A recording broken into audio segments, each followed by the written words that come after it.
अब मुझे पोइट की तरह इंट्रोड्यूस किया गया और अब 2 दिन के बाद हिंदी दिवस भी है, तो हिंदी में बोलना ज्यादा अच्छा रहेगा। पहला नाम कमल है मेरा, कीचड़ में जो खिलता है, और दूसरा नाम लक्ष्मी मित्तल के मित्तल से मिलता है। और पहला नाम जब दूसरे नाम के साथ मिल जाता है, सामने आपके खड़ा है बंदा, कमल मित्तल कहलाता है। एक चीज मैं पूछना चाहूंगा, आपने जिंदगी में सबसे ज्यादा जरूरी सिग्नेचर कौन सा किया, जरा याद करेंगे? शायद बड़ा सा चेक लिखा होगा, प्रॉपर्टी के डॉक्यूमेंट साइन किए होंगे, और जिंदगी में सबसे आखिरी में जो सबसे इंपॉर्टेंट सिग्नेचर करते हैं लोग, वसीयत पे सिग्नेचर करते हैं, जिससे अपना एसेट अगली जनरेशन को पास ऑन करके जाते हैं। क्या कोई भी सिग्नेचर यही नहीं करता कि एक जगह से पैसा दूसरी जगह ट्रांसफर करता है? ठीक है ना? क्या कोई भी सिग्नेचर पैसा पैदा कर सकता है क्या? क्यों इंश्योरेंस का डॉक्यूमेंट पैसा नहीं पैदा नहीं करता? जब भी आप कोई सिग्नेचर करते हैं, आप पैसा यहां से वहां करते हैं। Insurance is the only way a person can make wealth, create wealth.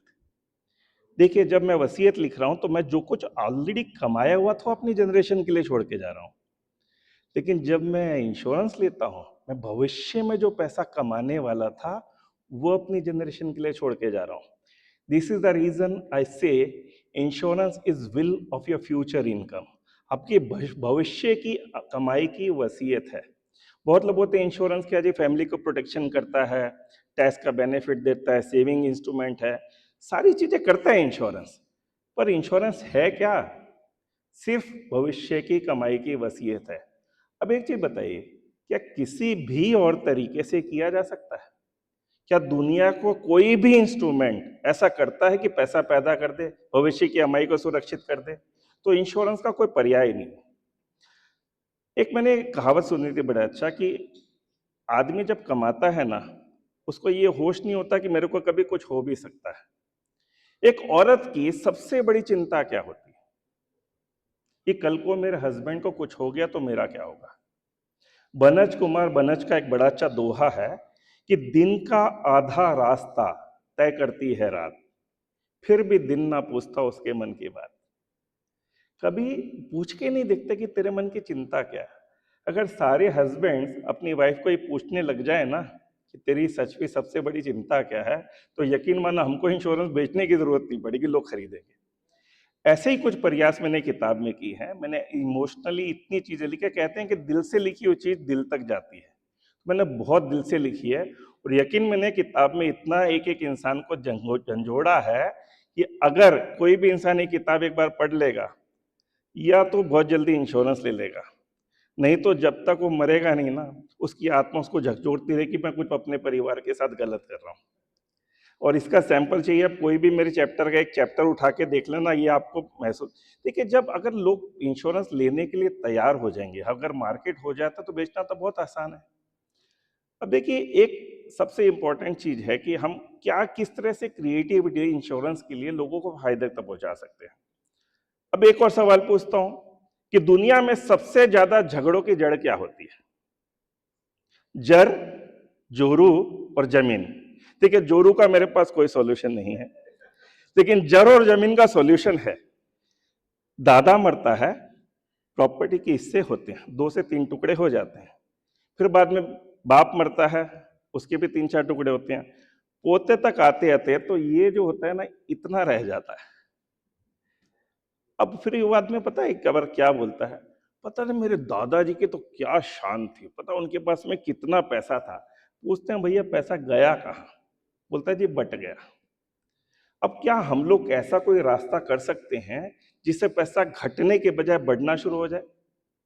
इसलिए हमने एक चैप्टर लिखा है जिसका नाम रखा है डिवीजन टू मल्टीप्लीकेशन, और हिंदी में नाम रखा है काटो मत बांटो मत। अब देखिए, ऐसा होता है कि कहीं पर भी जब भी कोई भी आदमी इस चीज की बात करता है कि भाई मैं किस तरह से अपनी अगली जनरेशन को सुधार कर सकता हूं, तो उसमें एक चीज आता है सर्विसमैन का। नौकरी वाला 3 लाख रुपए से शुरू करता है, बढ़ते बढ़ते 50 से 60 लाख तक चला जाता है, और रिटायर होता है बड़ी अच्छी तरह से। अब उसके लड़के को जो नौकरी मिलती है 60 लाख से मिलती है या फिर से 3 लाख से? क्या हम इसमें कुछ बदलाव कर सकते हैं क्या? कि उसका बेटा देखो यहां से ऊपर चढ़ा, अगला बेटा फिर नीचे पायदान पर आ गया, फिर चढ़ा, फिर बाद में नीचे, ऐसा ही चलता आया है। क्या हम इसमें कुछ बदलाव कर सकते हैं कि यहां से नीचे शुरू हो, अगली पीढ़ी को नीचे नहीं आना है, ऊपर से ऊपर जाना पड़े? इसके ऊपर हमने एक चैप्टर लिखा है। हमने ऐसी कोशिश की है कि जिस तरह से भी हम करते आए हैं उसको पूरी तरह से बदलने की कोशिश करें। एक और बात, सबसे बड़ी बात है कि ना, समझ लीजिए आज कोई भी आदमी जब इंश्योरेंस बेचने के लिए जाता है तो बड़ी अच्छी कहावत होती है कि जाने क्या तूने कही, जाने क्या मैंने सुनी, बात कुछ बनी गई। बिक जाता है इंश्योरेंस, लेकिन क्या वाकई में हम वो चीज बेच रहे हैं जो कस्टमर को खरीदने की जरूरत है? मैं बेच रहा हूं, कस्टमर भी हाँ हाँ बोल रहा है, फटाफट अपने आप काम हो रहा है। अच्छा, एक और सब, आपने किसी दिन भजन सिंह को जानते हैं? भजन सिंह, भजन सिंह एक ऐसा इंसान है जो अपनी खूबसूरत बीवी और 2 बच्चों को छोड़ करके अपनी खूबसूरत सेक्रेटरी के साथ में भाग गया और आज तक फरार है। अब इस तरह का काम हम में से कोई भी नहीं करेगा और किसी को भी करना नहीं चाहिए, किसी को भी ये करने का हक नहीं है। हमारा एक चैप्टर है जिसमें हमने लिखा कौन है भजन सिंह। तो चैप्टर पढ़ने के बाद आपने को चारों तरफ भजन सिंह ही भजन सिंह का दिखाई देंगे कि किस तरह से लोग अपने परिवार को भगवान के भरोसे छोड़ के चले जाते हैं। देखिए, एक चीज बताइए, एक आदमी अपनी सेक्रेटरी के साथ में भाग गया और दूसरा इंसान मर गया, उसके दोनों की परिवार की परिस्थिति तो सेम ही होने वाली है ना। तुम्हारी इंटेंशन से कैसा पता चल गया तुम्हारा घर कैसे चलेगा? ये आदमी बोलता है यार मैं मेरी बीवी को ना बहुत प्यार करता हूं, उसके लिए जान भी दे सकता हूं, लेकिन जान देने से काम हो जाएगा? अगर भजन सिंह की बीवी की हालत और मेरी बीवी की हालत मेरे मरने के बाद एग्जैक्टली सेम है, उसकी बीवी इसलिए आंसू बहा रही है कि भाई मेरा पति तो भाई भाग गया, मेरी बीवी इसलिए आंसू बहा रही है कि भाई मेरे लिए कुछ छोड़ के नहीं गया, तो परिस्थितियां सेम है। इन चीजों को बदलने के लिए इंश्योरेंस की बहुत ज्यादा जरूरत है। देखिए, किताब के अंदर हमने ये चीज खींची कि इतना दिल से लिखने की कोशिश की है कि कभी भी कोई भी इंसान इस किताब को पढ़े उसके अंदर तक हिलना चाहिए। ज्यादातर सारी किताबें किसके लिए लिखी जाती है? या तो बेचना कैसे है या प्रोडक्ट क्या होता है। हमने ये कोशिश की है कि रीडर जो कि इंश्योरेंस खरीदता है उसका माइंडसेट कैसे चेंज कर सकते हैं। देखिए, अगर रीडर का माइंडसेट चेंज होने लग जाए, उसको ये पता चले कि मैं अगली पुश्तों को मैं अमीर बना के जा सकता हूँ और बिना किसी पैसे के। क्या ऐसा हो सकता है बिना किसी पैसे के वो अपनी अगली जनरेशन को अमीर बना के जा सके? हो सकता है। अच्छा, एक चीज बताइए, अगर किसी को बड़ा इंश्योरेंस बेचना हो तो किस चीज की समस्या आती है कि एक बड़े से क्लाइंट के पास में जाके मैं बात क्या करूं? लेकिन अगर मैंने पूरा होमवर्क किया है, पूरी तैयारी की है कि उसको क्या चीज की जरूरत है क्या नहीं है, तो होगा। अब टर्म इंश्योरेंस एक ऐसी चीज है जिसमें सब लोग का मानना है कि भाई पीछे वाले के लिए बहुत अच्छा है, मेरे को कोई फायदा नहीं मिलता। हम में से कितने लोग मानते हैं कि टर्म इंश्योरेंस में अपना खुद का कोई फायदा नहीं? यानी बाकी लोग मानते हैं कि टर्म इंश्योरेंस में मेरा फायदा है। कि टर्म इंश्योरेंस में ऐसा बोलते हैं कि भाई मेरे मरने के बाद ही पैसा मिलेगा, तो मेरा तो कुछ फायदा था, मैं क्यों लूं? अच्छा, एक चीज बताइए, 55 साल की उम्र में इंसान को सबसे ज्यादा किस चीज की जरूरत होती है? दाल रोटी, मकान और इज्जत।